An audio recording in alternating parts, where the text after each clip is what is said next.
अस्सलाम वालेकुम। आज हम बात करेंगे एक इम्पॉर्टेंट डेवलपमेंट के ऊपर। Iranian president has visited to Pakistan. वो 3 दिन की विज़िट के लिए पाकिस्तान आ चुके हैं।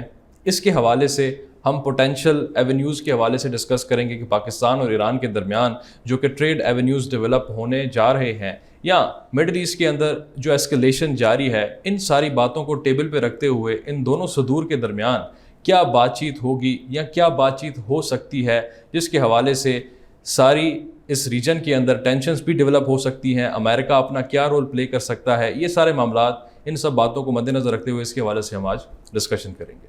सर, इस हवाले से थोड़ा सा रोशनी डालिएगा सबसे पहले कि ईरानियन प्रेसिडेंट इस वक्त जो पाकिस्तान की तरफ आए हैं, क्या ये वक्त ठीक है इनकी विज़िट के लिए?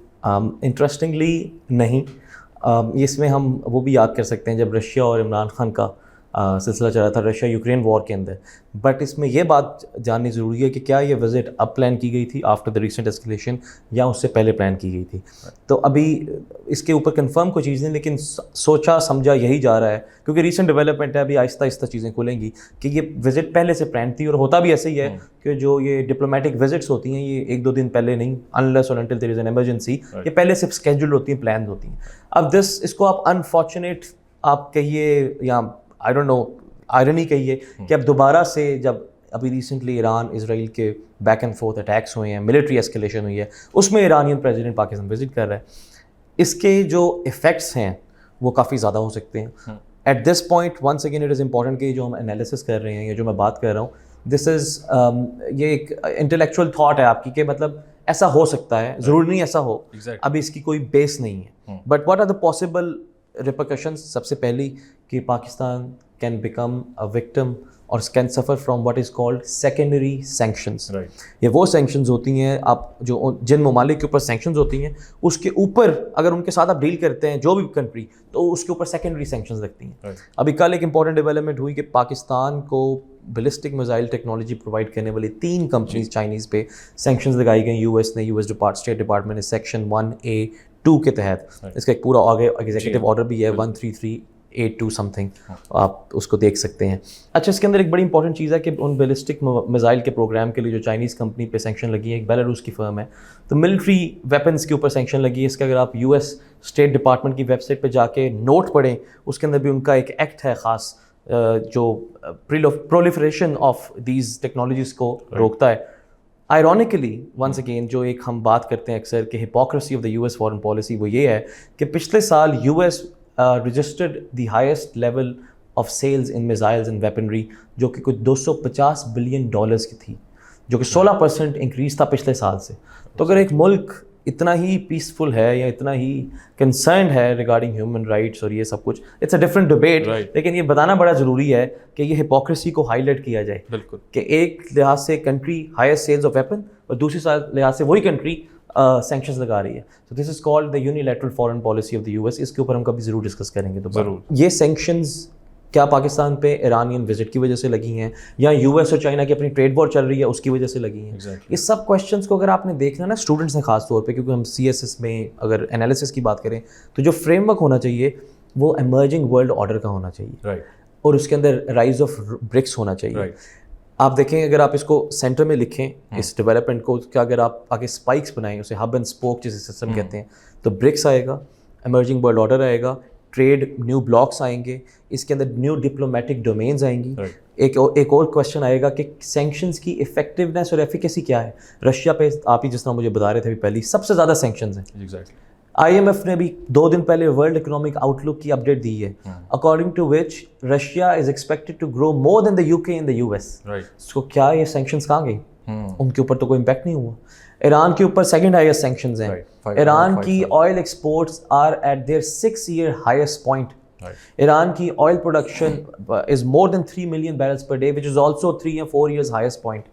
सो क्या क्वेश्चन जो इंपॉर्टेंट बनता है कि क्या, और इसको जो सुन रहे हैं उनको अटैम्प्ट भी करना चाहिए, खासतौर पे वो लोग जो CSS करना चाहते हैं या PMS, कि क्या सैंक्शंस यूएस की तरफ से एक जो टूल था वो अपनी एफिकेसी खो चुका है या उसको रखता है अभी तक, उसके अंदर कोई पोटेंशियल है? तो ये सारी डिमेंशंस हैं। एक और डिमेंशन जो पाकिस्तान को सफ़र कर सकते हैं, हम लोगों को पता है ईरान एंड पाकिस्तान ایک تو انرجی کے اوپر بڑا کام کر رہے ہیں. ہم نے کس پہ پائپ لائن پہ کام کیا تھا, ٹیپی بھی ہے اور بھی ہیں. پاکستان میں گیس کا کرائسس چل رہا ہے, پوٹینشیل ہنڈرنسز ہو سکتی ہیں ان پروجیکٹس کے اوپر. پاکستان کن سفر کتنے بلین کا ہے, ہمیں جو فائن پڑے گا وہ $1 بلین کا فائن ہمیں مل سکتا ہے. وہ ایکسٹینڈ ہو چکا ہے, ہم وہ نہ کریں, اس نہ کرنے کی وجہ US کا پریشر ہو سکتا ہے. ساتھ ہی ساتھ Pakistan is also very critical also in talks with the IMF 6 سے $8 بلین کا لانگ ٹرم پلان کا. اس چیز کے اندر بھی آپ کو امپلیکیشنز آ سکتی ہیں. ابھی اس چیز کو ساتھ ملائیں ایک اور ڈیولپمنٹ کے ساتھ, کیونکہ اس کا نیٹ بنتا ہے نا, تو آپ کو ایک پوائنٹ سے دوسرے پوائنٹ پہ جانا پڑتا ہے. You need to connect the dots. تو پاکستان پانڈا بانڈز فلوٹ کرنے کی سوچ رہا ہے in the Chinese market, that can also have an implication. اس سب میں پازیٹیو چیز کیا ہے کہ مجھے ایسا لگتا ہے according to my humble opinion کہ یہ بڑا اچھا one of the first signs ہیں کہ Pakistan is trying to pursue an independent foreign policy which is really good at least for the younger generations to come. اچھا, اس میں سر ابرپٹلی مجھے 1-2 پوائنٹس یاد آ گئے جو میں آپ کے ساتھ بھی شیئر کروں گا, because we are doing an analysis. تو اس حوالے سے ہم نے جب Iran Pakistan gas pipeline کا جو ہے وہ ایکسپلینر کیا تھا, اس میں بھی میں نے یہ پوائنٹ ڈسکس کیا تھا کہ پاکستان اور ایران نے بائیلیٹرل ٹریڈ $5 بلین کا جو ہے وہ سائن کیا تھا. تو جیسے کہ آپ نے کہا کہ یہ وزٹس جو ہیں وہ ایسے نہیں ہوتی کہ اٹھ کے آ گئے, دے آر آلویز پلانڈ. تو اس حوالے سے بھی تھوڑی بہت جو ہے وہ ڈسکشن جو ہے وہ کی جا سکتی ہے, because Pakistan is trying to pursue independent foreign policy, جو کہ کرنا چاہیے اسے. اچھا, اس کے علاوہ سیکنڈلی پاکستان کو ایک اور چھوٹا سا خوف ہو سکتا ہے اس حوالے سے, بیکاز یہ ہے کہ لاسٹ ایئر اسپیکولیشنس بھی تھی اور تھوڑی بہت سیکرٹ ویپنری ٹریڈ کے حوالے سے ایک معاملہ اٹھا تھا ان اراؤنڈ اکتوبر. وہ اس کو جو ہے وہ موسٹلی تو انڈین نیوز نے جو ہے وہ ہائی لائٹ کیا تھا, لیکن پاکستان کے اندر بھی 1-2 اداروں نے جو ہے وہ اس کو ہائی لائٹ کیا تھا. وہ یہ تھا کہ $900 ملین کی جو ہے وہ ویپنری ٹریڈ جو ہے پاکستان نے US کی طرف جو ہے وہ کی ہے, وہ ویپنز یوکرین کو سپلائی کیے جائیں گے.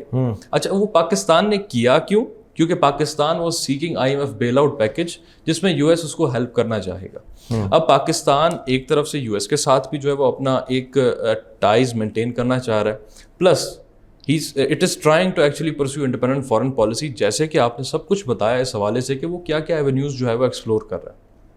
ایران کے ساتھ اب اس کا وزٹ جو ہے وہ ہو گیا ہے, ٹھیک ہے. اب اس کے اندر ایک اور چیز ہو سکتی ہے جس پہ I would like you to comment, ایک انالیسس کے حساب سے, کہ ریسنٹلی مڈل ایسٹ کے اندر بھی اسکلیشنس ہو چکی ہیں. اب پاکستان ایک طرف سے US کے ساتھ اپنے جو ہے وہ ٹائز مینٹین کر رہا ہے, ایک طرف سے ایران جو ہے وہ آیا ہے پاکستان کے ساتھ وزٹ کے اوپر. ادھر سے ایران اور اسرائیل کے ٹینشنز اسکلیٹ ہو رہے ہیں, جیسے کہ اسرائیل نے ایک دفعہ پھر سے اٹیک کیا, جس پر میں یہ سمجھتا ہوں کہ ایران جو ہے وہ فی الوقت ڈائریکٹلی جو ہے وہ اس کے اوپر اٹیک نہیں کرے گا, بیکاز ایران تھوڑا سا جو ہے وہ ڈرا ہوا تو خیر نہیں کہہ سکتے, لیکن یہ ہے کہ ایران پلانڈ ایک کام کرنے کی کوشش کر رہا ہے, بیکاز ایران کے اوپر سینکشنز جیسے کہ آپ نے کہا کہ ہیں. اچھا, اس میں کیا پاکستان کے اوپر کوئی پرٹیننٹ اثرات ہو سکتے ہیں اس حوالے سے کہ جنگ میں جو ہے وہ کس کی طرف سائڈ جو ہے وہ اختیار کرے؟ سر اس پہ پلیز تھوڑا. پاکستان دیکھیں, فارچونیٹلی انفارچونیٹلی اس سینیریو میں پاکستان کی امپورٹنس اتنی نہیں ہے کہ Pakistan as a country can broker any sort of peace in the region. Pakistan major oil producer نہیں ہے, پاکستان کو میجر ٹرانزٹ کنٹری نہیں ہے. جب تک آپ کے پاس یہ یا اور چند فیکٹرز نہ ہوں تو آپ اس سے ایک لمیٹڈ حد تک ہے آپ بیان دے سکتے ہیں, یو کین سے کہ ہم بڑے ڈسٹربڈ ہیں اس ڈیولپمنٹ پہ, that's it, that's all. Pakistan کو سائڈ لینے کی اتنی ایسی ضرورت ہی نہیں ہے. ہم دیکھیں نا ملٹی ویکٹر فارن پالیسی جو ٹرکی پرسیو کر رہا ہے وہ کر رہے ہیں, چائنا کے ساتھ بھی ہیں, US کے ساتھ بھی ہیں, مڈل ایسٹ کے ساتھ بھی ہیں, رشیا کے ساتھ بھی ہیں. یہ سب کچھ کرنا ضروری بھی ہے, بٹ آئی ڈونٹ تھنک کہ Pakistan as a country has that much of a say at this moment کہ ہم مڈل ایسٹ کے اندر کوئی ڈیولپمنٹس کو امپیکٹ کر سکیں یا ان کی وجہ سے پاکستان میں کچھ ہو. ہاں, جو میں نے آپ کو پہلے بتایا تھا کہ آئل پرائسز بڑھنے کی وجہ سے ہماری اکانومی پہ بہت سنگین سیریس ایشوز ہو سکتے ہیں. اس کے علاوہ تھوڑا بہت سیکٹیرین جو ایک اس کا اسپیکٹ ہے نا, وہ بھی اگر کوئی بنانا چاہے, ایسے نیوسنس ایلیمنٹس اگر بنانا چاہیں تو وہ بھی آ سکتا ہے. Apart from that I don't think کہ اس کا کوئی ایشو ہے. Thank you so much for your time sir.